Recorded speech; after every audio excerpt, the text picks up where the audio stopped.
20th anniversary of 9/11.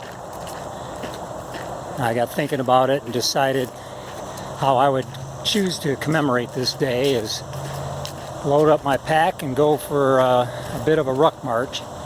So I'm out here on a beautiful late summer's day in central Ohio, enjoying the great weather and the quiet and the peace, and just contemplating and thinking about everything that happened on that day in September of 2001 and the events that followed it. Remembering where I was and my shock at what happened, almost disbelief, and how it shook the country as well.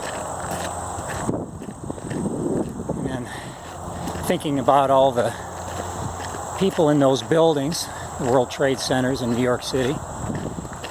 At the top of those buildings, some of the higher floors where the flames were starting to overcome them and the windows were broken out. And many of them decided rather than be immolated in the flames, they would jump to their death. And then there's Flight 93, United Flight 93, that was hijacked and was probably headed for the U.S. Capitol when some brave passengers on that plane decided to take matters in their own hands, knowing that they were going to die, knowing what was going on, and knowing they had to stop what these terrorists had planned. And that famous expression, "let's roll," came out of that as they bravely took on those hijackers, probably dying in the attempt, but clearly becoming victorious because the plane crashed near Shanksville, Pennsylvania a short time later with no pilot. So clearly they succeeded in their mission. And then as time went on and President George W. Bush put out the call and said the people that brought those buildings down were going to hear from us all real soon. Well, we had our Green Berets go in first and organize the Northern Alliance and start making key victories against the Taliban, followed shortly thereafter by other soldiers, Marines, airmen, sailors, who fought valiantly to defeat the Taliban, who had sheltered Al-Qaeda and Osama bin Laden.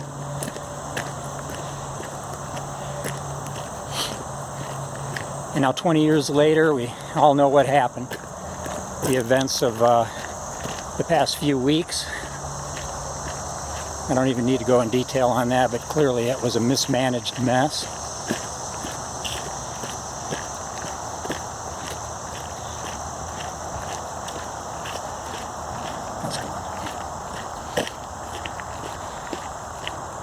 So I know that today in Kabul, where the Taliban now rule,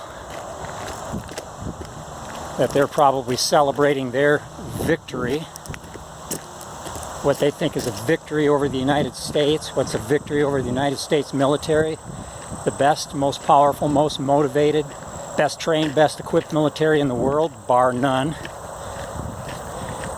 But they're wrong. They defeated the Biden administration and the fools that he surrounded himself with, because he's not even capable of making decisions. So surrounded by fools for counselors, he carried out a plan that a fifth grader knew would probably fail. It didn't take a tactician or even a historian to realize what was going to happen. And it caught them all by surprise. He had withdrawn most of our troops and only left a few there, far too few, to cover the evacuation that, to this day that I'm recording this, on September 11th, 2021, is still not complete. The government has left not only some of our Afghan allies behind, but also U.S. citizens and visa holders who are now probably being hunted as we speak by the Taliban.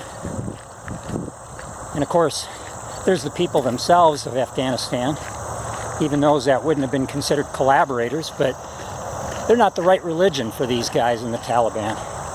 In other words, Christians especially right now who are hiding so that they don't get murdered as they go house to house looking for people they don't like.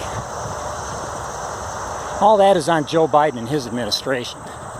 Our military did an outstanding job for 20 years. Some of the leadership, some of the decisions that were made, yeah, questionable. But our men and women in uniform, they carried out their mission to the best of their ability, which is the most we could ask of them. So I'm thinking of them today. I'm thinking of the victims on those planes, on the ground, and others, the families who still live, and the first responders, many of whom over the years have died because of the exposure to dust, debris, and chemicals from those buildings. And some are still yet suffering today with different diseases and problems due to that. I'm thinking of them too today. All of it caused by the people who now rule Afghanistan. But they can have their parade, they can have their little celebration. I'm having mine. I'm out here enjoying the freedom I still enjoy as an American citizen, because those brave people and the generations of warriors before them have made it possible. I hope you'll join me.